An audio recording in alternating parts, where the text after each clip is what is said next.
Boker Tov. Today's daf is Daf Tzadik Ches in Baba Kamas. We learn for Achenu Kol Beis Yisrael and for Aliyas Neshama of Chanoch Henech Ben Yosef HaKohen. Ben Yosef HaKohen and Rachel Bat Moshe. So we learned for Ilu Nishmatam as well. Now, yesterday we got to Tzadik Ches Amid Beis, actually, on Amid Beis of today's daf, at the two dots about 20 lines down on the page. And the Mishnah had said that if you stole chametz and avril of a Pesach, there's no change in the bread. It's the same loaf of bread. You could return it as is, even though it's worthless afterwards. Chametz she'avril of a Pesach, it doesn't have any value now. It's asur b'hana, basically, at least Rabbanan, and yet you could say Hareshach Alfanecha. So the Gemara had this discussion. Mantana, who is the author of this idea that Omri Surya no, when it comes to Esar no, Hareshach Alfanecha? I stole this thing, it was worth something then. Now it's no longer worth anything. I could just say, well, I'm giving it back to you. The thing is intact, I haven't changed.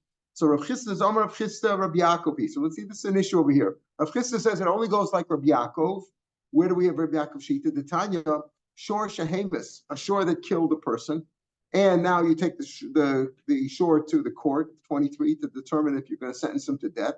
Shor shehemis, ad shalom nigmardina, before there was final sentencing, machar, you could sell the animal, and it's sold. Hikdish, if you're makdid mukta, shachto, if you shechted it, basar, mutter, you're allowed to eat it. Hechziro, shomer lebalav, if this animal that killed somebody but has not yet been judged in court, not sentenced in court, returns this, it was under a shomer's jurisdiction, and he returned it to the owner, muhsar, he's done his job, he's off the hook, he returned it.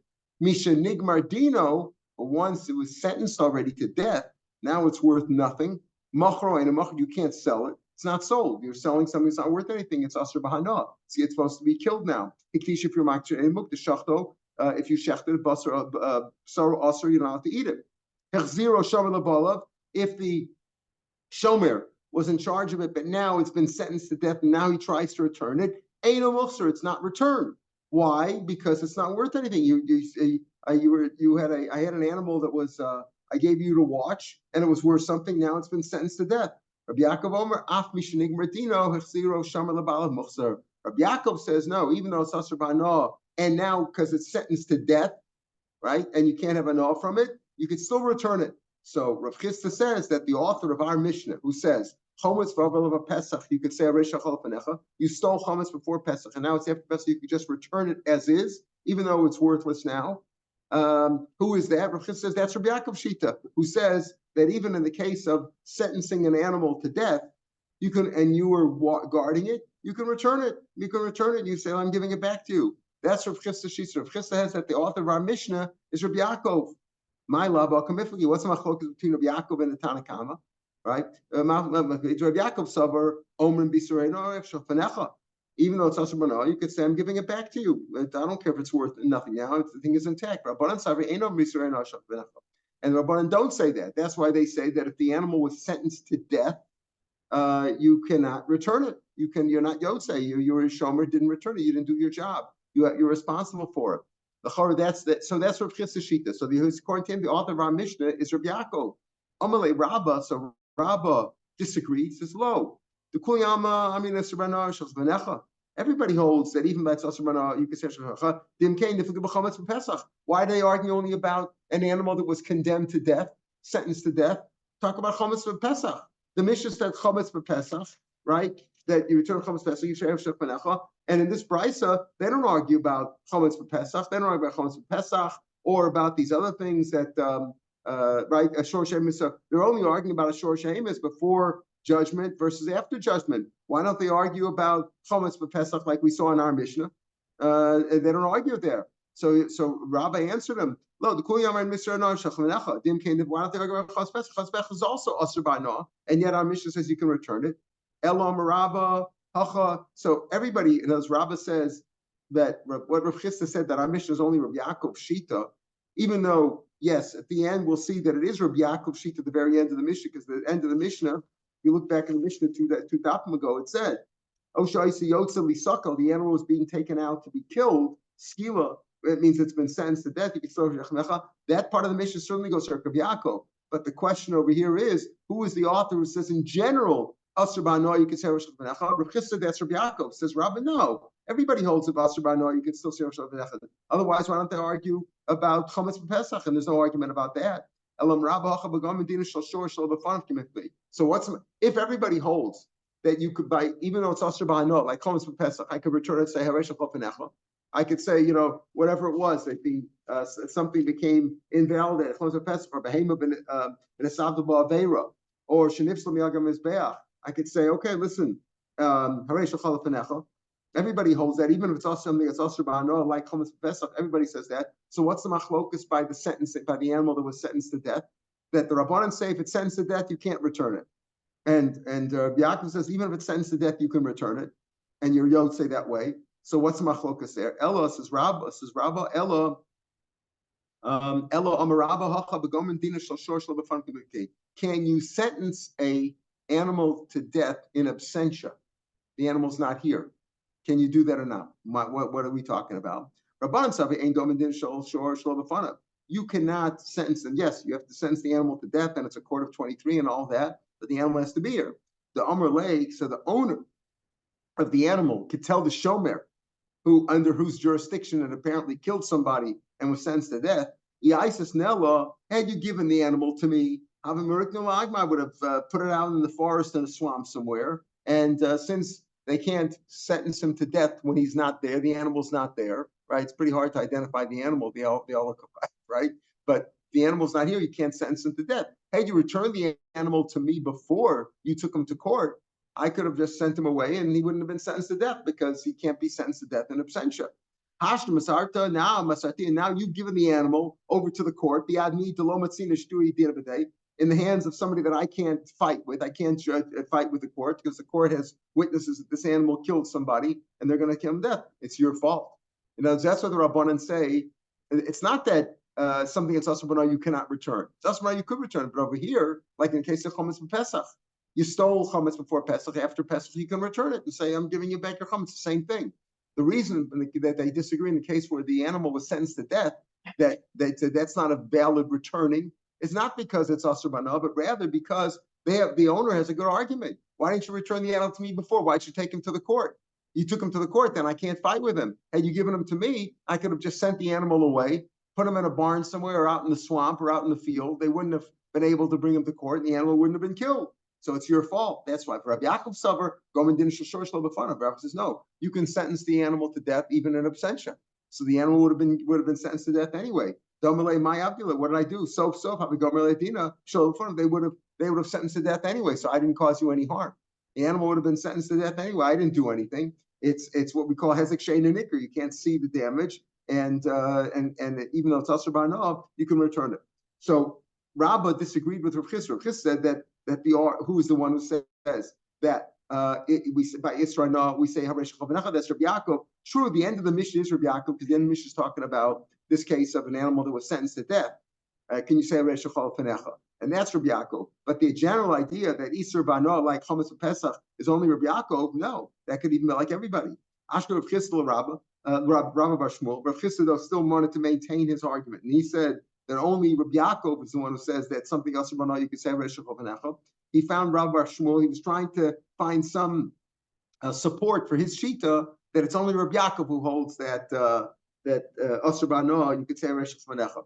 Amalei Tanismi to be sorry. Did you learn anything in the Mishnah from about Isra Noah? Amalei and Tanina Beishavas you have to return the thing you stole. Matamalu Mashiach Gozal that you stole. Yasser Kain Shigos. You got to return it the way you stole it. If you stole a coin and it became puzzle, it became voided, Paris for Kivu Paris, and they got rotten. Yain behichmitz, Truma benit became Tamei, Chametz Rabbah Pesach, Behema benevda Aveir, and Aveir was done with it, so you can't use any said carbon. But sure, actually, and sure, before it was sent to death, we could say Reishach Levanecha. We said also that this is the case of we saw yesterday review the Shita that even when it comes to a coin that was voided, it wasn't totally voided because then it's like broken. It's not good anywhere. It just was voided in this country, but it could still be used somewhere else. So in all these cases, we say, Man shamas le de omrat shel nigmar dino ein mishnigbar dino lo. Who is the one who says that it's only what you're going to turn it on nigmar dino before it was sentenced to death?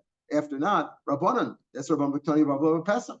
So you see that even the Rabbanan say, Chametz Rav Pesach, you could say Reish Chofanecha. Because in this case, all these cases are something went bad, something happened to it, Truma became Tameh, Chametz Rav Pesach, you could say Reish Chofanecha if it wasn't an animal that was sentenced to death yet. So you see, who is the one who makes that difference between before sentencing and after sentencing? It's the Rabbanan, and still they say Chametz Rav Pesach, Reish Chofanecha. So Rav Chisda, who asked Rav Bar Shmuel for some support, just the opposite, he gave him proof against him.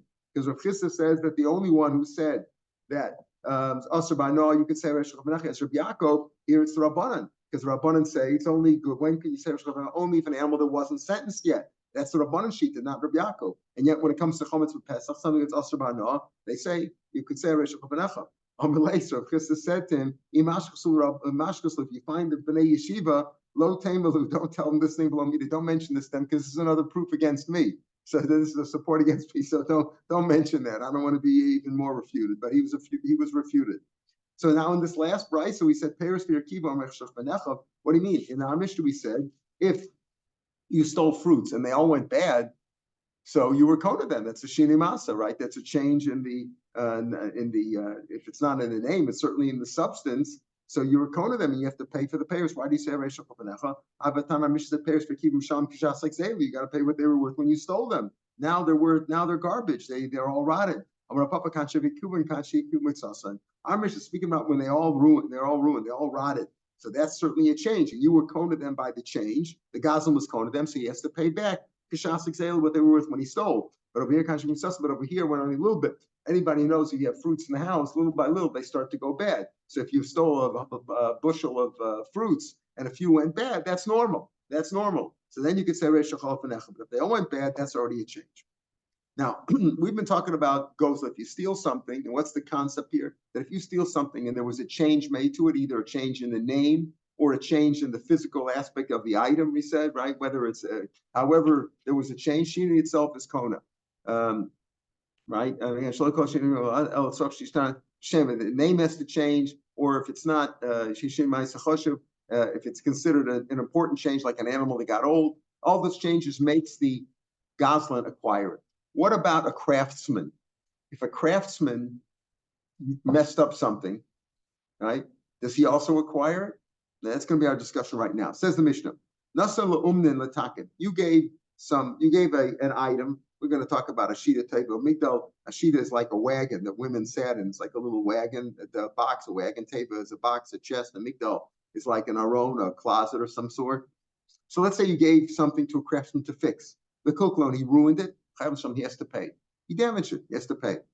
Nasam l'charash, he gave a charash. Charash is not a chayrish, a deaf person. Charash here is a nagar, a carpenter. Shita teva migdal, one of these items, one of these kalim, l'takin to fix, v'kilkul, and he ruined it. Chayav l'shalim. Now, is this Mishnah, when the Mishnah says Laslam L'Taken, then he's giving an example, Shita Tevin Migdal, or are those two different things? We'll see. Banai, a builder, Shekibala of Listor, let's say he took a job, a contractor, to knock down this wall. The Shibra Avodah, he only was supposed to take down the wall, but maintain the stones, but he broke the stones. Oshazikin, or he damaged them, Chayav L'Shalim. In other words, he messed up, he has to pay. But let's say he was knocking down this wall, and the other side fell down, and it and it wasn't his fault, then he's potter. In Machma Samaka, but if it's because of the strong blows that he was knocking it, he should have anticipated then his chayv. So you have to determine each case his responsibility. But the general idea is here that if you gave something to an uman, to a craftsman to fix, and he ruined it, he has to pay for it. Amar Ravasi. So Ravasi says a big chiddush. Ravasi says that a craftsman in a way is like a gosling who made a change to it, and he acquires it. So what's Amravasi? That's if you gave him a completed item. You gave the carpenter an item. I have a chair or a box or something, a chest, and it's loose. Can you put some more screws in, some more nails? I want you to tighten it up. And he messed up and he broke it. To knock in a nail. He knocked in a nail. He didn't do it professionally and he broke it. Let's say he gave him wood. I gave him some wood. I gave him some 2x4, some planks. Gave him some wood to make a shit of migdal. But also ben shit of migdal, and now he built that. And then he broke it. Potter, he doesn't have to pay for the shit of migdal. He has to pay for the wood because that's like he took it. Now he made a change in the wood. At the point that he made the change in the wood, he acquired it. It's his till he gives it till he gets paid and gives the item back. So over here, that's his point. Rav Asi says, my time, umin kona b'shvach kli. Right? This is Rav Asi's shita. And we'll see not everybody agrees, but he says the craftsman acquires the improvement of the kli. So it's one thing if you gave me a box, you gave me something to fix, you gave me a suit, let's say, a tailor or whatever, and he rips it, he has to pay. But if I gave him some raw material and he built it into a suit, he crafted it into a suit, or I gave him a carpenter, I gave him some wood to make into a box, and he built the box and then he broke it, you know what? He only has to pay for the wood. Because when he built the box, he acquired it. Just like a Goslin, when he measured change in it, he acquired it. So that's the idea here. Umen kona b'shvach kli. That's Rav Asi shita. So he says, our Mishnah is only speaking about it. Where? Only Shei Teva Migdol. Tanan, okay, wait a minute. What our Mishnah say? Mishnah says, my lab Yovla Eitzim. Isn't speaking where you gave him wood. And what do you say that he has to pay the full amount? The full amount. You don't say he just has to pay for the wood. Mashma, you have to pay for all his damage. So look, Shei Teva Migdol, he gave him a Shei Teva Migdol already. That's when he broke that. Then he has to pay because he broke it. He broke my item. He's got to pay for it. But if I gave him wood, the Sefer says Shei Teva Migdol Machal the Reisha Eitzim. It's mashma that the Reisha is talking about Stam Eitzim. And if I gave him Eitzim and he built the Shei Teva Migdol and he broke it, he would also just have to pay for the Shei Teva Migdol. You have to pay for the Kli. I mean, no, Prushka Mafarishla. Maybe the second part of the Mishnah is explaining the first part. Ketzad. The Mishnah says if you gave an woman to fix something he broke, you have to pay. What's an example of that? What's the case of Nasa? How is that a case where you gave an woman something to fix and he broke and you have to pay for his damage? She gave a choresh, she did to a migdol. But if you only gave him wood and he made it into a box, made it into a kli, and now he broke it, you don't have to pay for the wood. You wouldn't have to pay for the broken kli. The case of Ktani. If you tell me that the Reisha is Eitzim, but wood alone, if you gave him wood and he built that and he ruined it, you'd have to pay for the item that he built. Hashtash mean an Eitzim. If you say Eitzim, you have to pay. But lo mean an Umen Kona B'Shvach. You don't say that Umen acquires. If you don't say like Rav Asi, so Shei Teva Migdol, me boy, certainly you'd have to pay in a case like that where you gave him he gave you a kli and you broke it. So it must be that it's Ketzad. That the second case is Shei Teva Migdol is explaining the first line of the Mishnah. The Gemara says, no, that's not a proof. You can't prove it from that. Because Tana Sefer with Reisha could very well be that the Reisha is talking about Eitzim, and the Sefer is talking about the second line of the Mishnah is talking about Shei Teva Migdol. And why did he sell the Sefer to reveal that the Reisha Shalotam a Reisha Shei Teva Migdol Reisha talking about Aval Eitzim Lo Tana Sefer Shei Teva Migdol. So the Sefer said Shei Teva Migdol. Machal the Reisha is also Eitzim Afilochi Chayav L'Shan. It could very well be that what not like Rav Asi. Rav Asi says that Umen Kona Shvach Kli. And we're saying, no, not necessarily. Could very well be that the Reisha is talking about Eitzim. He gave him Eitzim and he bailed that in the Shev Meal. He has to pay for the damage. And the Sefer is talking about Shei Teva Migdol. Why did he tell you both? Certainly, if he gave him wood, and he built that into a migdal and into a box, and then he broke it. If he has to pay there, certainly if you gave him the box already and he broke it, he has to pay. To tell me both cases, Shalom Tomar. So you can't prove it from there. There's no solid proof from the Mishnah either way. But that's Rav Asi shita. Let's bring a proof to Rav Asi from the Mishnah we're going to learn on Shabbos' Daf. I know saying you gave wool to a dyer, and in the urn, in the pot where he has the chemicals in there, the dyes burnt the wool. He burnt it. No saying lo demate simro. So the dyer only has to pay for the wool, even though apparently it was already being colored, right? It was in the dye, the wool was in the urn, and there was some dye there already, but it went too far and it burned.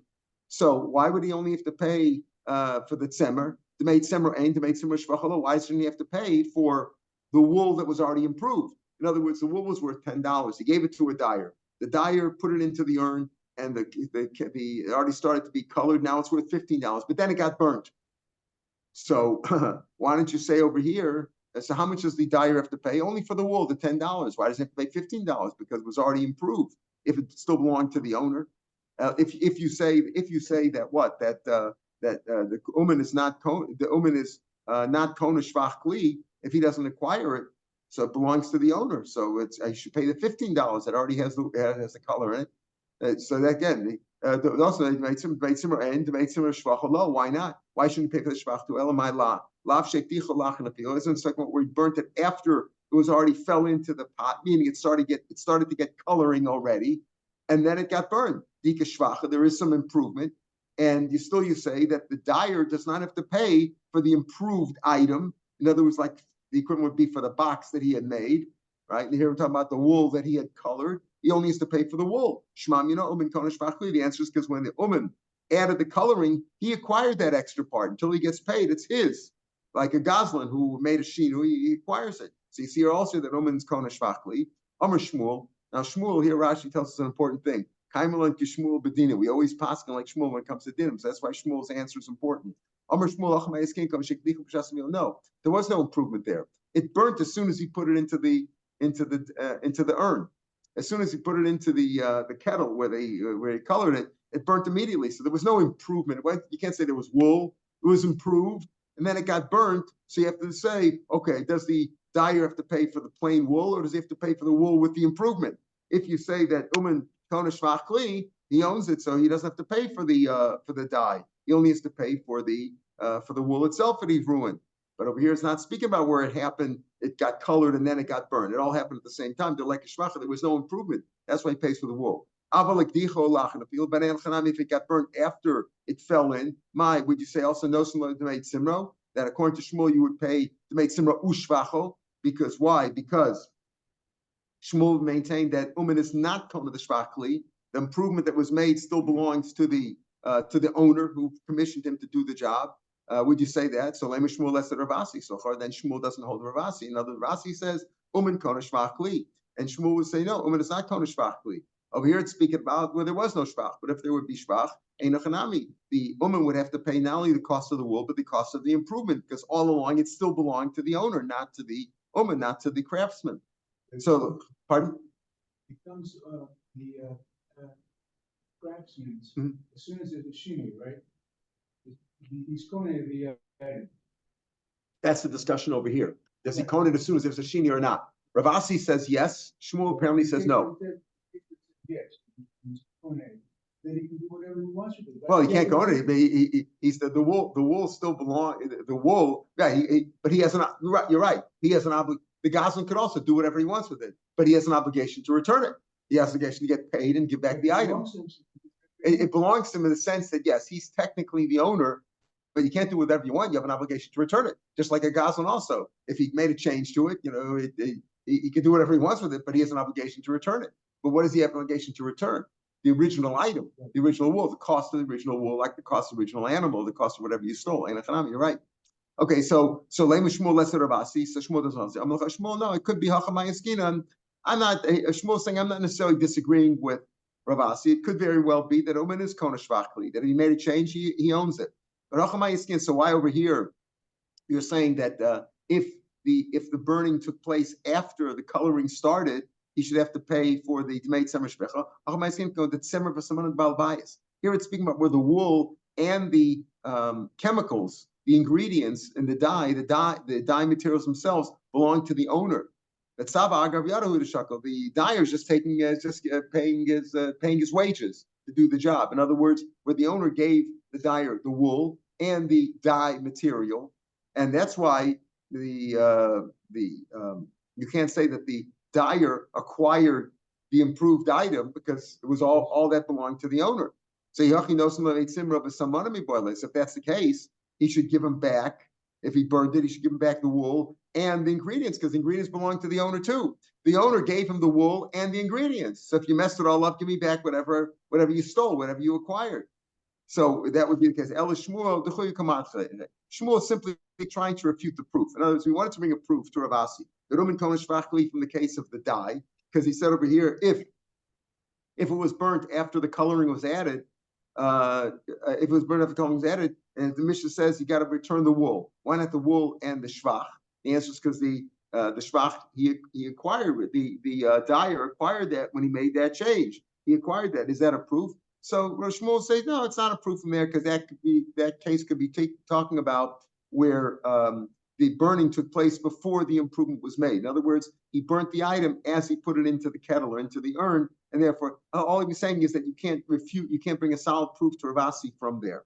So we have this Rav Asi's opinion about and Konesh Vachli, but Shmuel doesn't necessarily agree with him. And that's what we're trying to say. Does Shmuel disagree with him? Because it's important to know what Shmuel holds. Rashi says in the third line, hold Mahada look made Bachi Maslisin, Umashta Lavdina Kravasi, the common Kashmuel Bedine. So the Shmuel, since Shmuel is trying to refute this proof to Ravasi, maybe we hold like Shmuel, and it's important to know if we pass like Ravasi. We don't pass like Ravasi. But the Gemara says that's not a proof here. Shmuel is simply trying to refute the proof, but it's not a proof that what he holds himself. Tashma, let's bring another proof. And also, you gave your garment to a craftsman to fix, to improve, whatever. Gumro, and he completed it. Vodio, and he let him know your item is ready to be picked up. Even if it's still sitting, give me a chance to pick it up for 10 days. Ain't over Mishum Lo Solim. You're not over. Pasuk says Lo Solim Pula Sachir Ad Boker. Right? You have to pay a wages immediately. Yeah, the rules are different today when the people are, salaried people get there's agreements as to how they're supposed to be paid. But basically, a day labor is supposed to be paid at the end of the day. So over here, he says if he let him know that it's ready, he didn't pick it up yet, he's not over Shabbat. Let's say though you returned the item, the garment was fixed, and you returned to him at noon one day. Sunset happened over Shabbat, you got to pay him that day. If you say, wait a minute, the uman improved, the craftsman, he acquires umin kona b'shvachli. That means when he's made an improvement, when he's fixed, let's say you gave him a garment, you gave him some pants to tailor or whatever, you gave him pants, and he kona that. Amaya, why is he over Shlomo Altolan? The he is right. Altolan is if you have a worker who works for you, you got to pay him by the end of the day. But if you say umin kona b'shvachli, that the craftsman who improves an item, he owns that item until you pay for it. So when you pay for it, you're buying it back from him then. Effectively, what's this business about wages? It's not wages. So if you say this is a proof against Ravasi, we're talking about like the woolly substance that you were just here. He didn't make an improvement. He didn't add on pockets or zippers or something like that. He didn't make an improvement. What he did here was that we're talking about like the woolen part, the woolly substance he gave him to flatten it out, to smooth it out. There's no improvement. So why did he give it to him? A little kuche to soften it up. Okay, so he didn't add a zipper or add a lining or extend it or whatever. He only softened it up. So the softening up is the improvement. So Maya, what did he give it to the kuche? So keep the rakha. That's improvements. Let's read it. The agre lebichi, he hired him for stamping on it, like for it was a hard material, and the way sometimes you make it soft is by stomping on it, by treading on it. So he hired him for that. Bitcha masa, for every trotting, for every stamp, for every foot that he put down on it, he was going to pay him a more. He was going to give him money for each one. Time serious is simply hired hand. That's why we said we were talking about payment due at the end of the day or not, because we're talking about payment. We're not talking about where the guy improved something, a craftsman improved something. Does he own it until he sells it back to you? No, we're not talking about that. We're talking about you were hired basically to do manual labor, to stamp on it. For every time that you tread on the garment, we'll give you $1, something like that. And it's curious. So the Madisal Kadai can be carved, but this when you thought originally. Don't argue with it. You didn't hire him by stamping. You hired him to fix the item. And he said what? That you fix the item, pay him at the end, and you still chayav for not paying him on time. The Siler of Sheshis, then it's approved to Rav Sheshis' rule. The Bar Memshech, they asked Rav Sheshis, kablonis. A kablon is a contractor. Same thing would be a tailor or a dry cleaner or a carpenter, whatever. Over Mshamal Talon or Enom Sham. They asked him this question. Is Baltalin only when you have a hired worker, you're paying him by the hour, by the day, you have to pay him at the end of the day, or else you're over on Lotalin? Or is it even for a kablan who took himself to a job? They asked him that question. Rav Shesh said, you're over. So, Lamed Rav Shesh is pligid Rav Asi. The Chor this argues with Rav Asi, because according to Rav Asi, that uman kona shvach kli, if he owns it, if I acquired it by fixing it, it's mine. So what kind of I'm not a worker for you. I'm a kablan. I own the item now. You want it, you pay for it. You buy it back. So since Rav Shesha says that the uman is over, and that's mashma that the aspiration is a kablan over Misham Talon, and he said he is over. Mashma disagrees with Rav Asi. He says that the kablan doesn't acquire ownership. He's simply a hired hand. It's no proof from there. Because Rav Sheshes could be talking about a kablan who was a mailman, where it wasn't the item that he was improving. If it's an item that he's improving, you're right. Maybe then you would hold like Ravasi, that uman konesh vachli. But I hear the uman that he could be talking about is a kablan, not an uman, but a kablan, who was hired to a messenger service. He was hired to take an item from one place to another. He's a mailman. Let's say this shaila of what? Of isn't uman konesh vachli or not? Ravasi says yes, and Shmuel seems to say not, but we'll see. What happened here? A woman says to a man, make for me a bracelet, nizamin, earrings, or rings. She gives him some material, some metal, and she says, fashion for me one of these items, and I'll be married to you by that. When you give me that item, I'll be married to you. Meir says, as soon as he made them, apparently, and returned it to him, right? She's Mukadesh. She's not Mukadeshis until he gives her some money. Now, my mama, what mama are we speaking about? So are we talking about the mama itself, that metal, the rings, the earrings, whatever? Some Chazar Meir Savros, some mama low. El Mam Kasha. What are the Rabbanan? The Rabbanan say she's not Mukadeshis until she gets, let's call it, the earrings back. When she gets the earrings, he's Makadesh her with those earrings. He has to give her something. And what's Rav Meir saying then? He's Mukadeshis as soon as he made them, even if he didn't give it back. How could that be? He has to give her something. All right, he has to give her something. Elamai, no. Elapshita, my mama, mamanacher. When the Chacham said he has to give her something else, Rav Meir says she's Mukudeshes as soon as he made them and gave them to her. Right? Whereas the Chacham say you're not Mukudeshes until he gives her something else.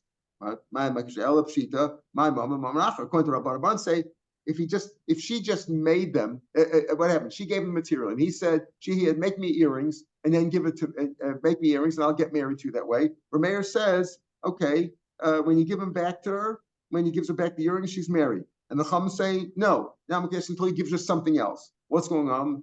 El Pshita, my mama, mamanacher. The Savra we held, we assume. So when I hire you to work for me, every minute, let's say every 5 minutes, you're entitled to a pruta, right? So I owe you that money. That's a loan.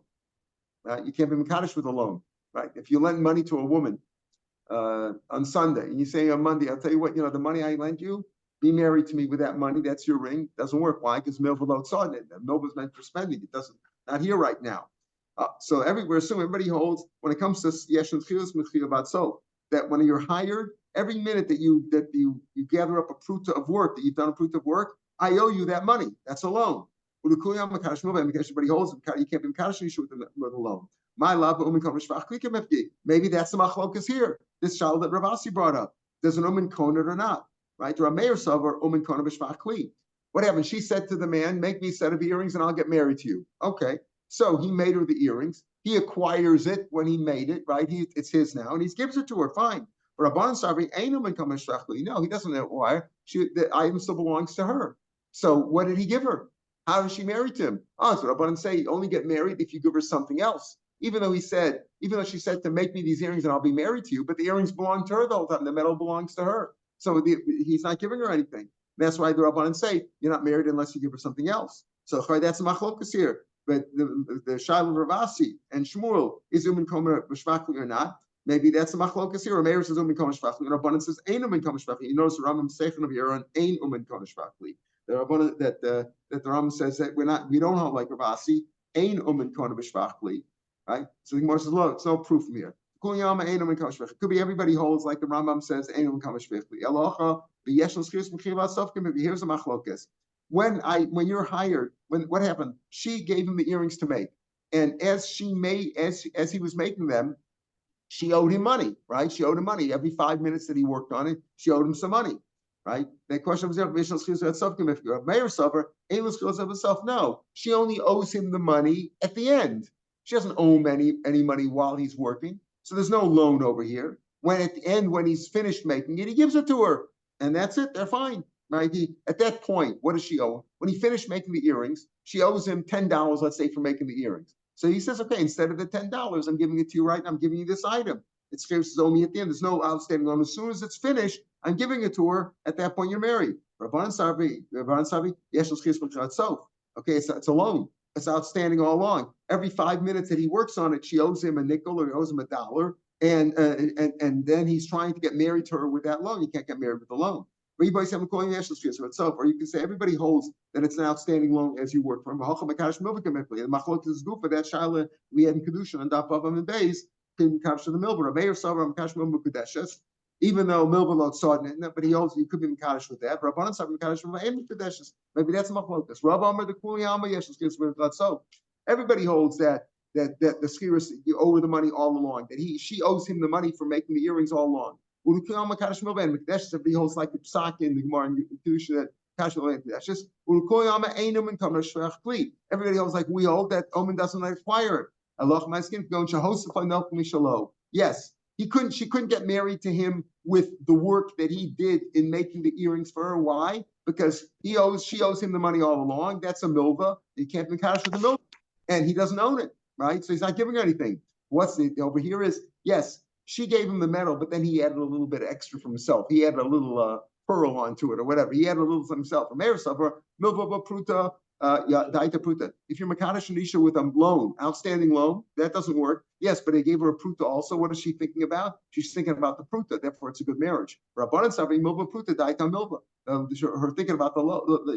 She's accepting the marriage based on the loan. And a loan, it doesn't work. So we look down tonight. We have the same machlokas, the tiny b'schasha sisim and kedeshes. If he says, marry me with the money that you owe me, that I've worked for you, that's not a kedushin. Why? Because it's a loan. The Tanakama holds, right, that that I'm going to work for you, that it does work, because that's not a loan, because you pay at the end. Neither one, whether the schar that I'm going to work for you, or the schar, because that's a loan, either way it's a loan. Whether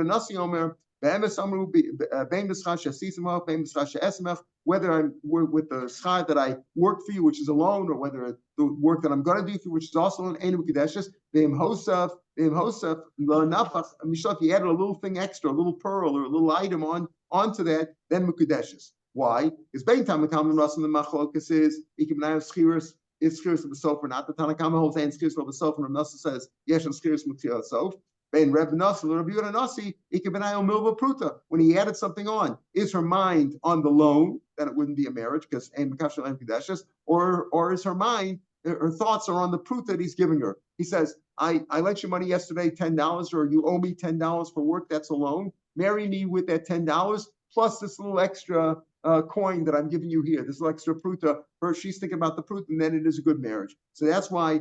That's what we're talking about over here, that according to Rav Meir, her mind is on the pruta, right? And therefore it's a good marriage. According to Rabbanan, her mind is on the loan, and that's why it's not a good marriage unless he gives her something else. All right, we're up to Amr Shmuel. We'll pick it up here tomorrow, Mitzvah Shem, on Rosh Chodesh. Amr Shmuel, mark that on your Gemara, so you know where we're up to. Yes, we start here tomorrow. Have a good day, everybody. Good day, Shkaya. Erev Rosh Chodesh. Kippur Cotton. Good one. I remember.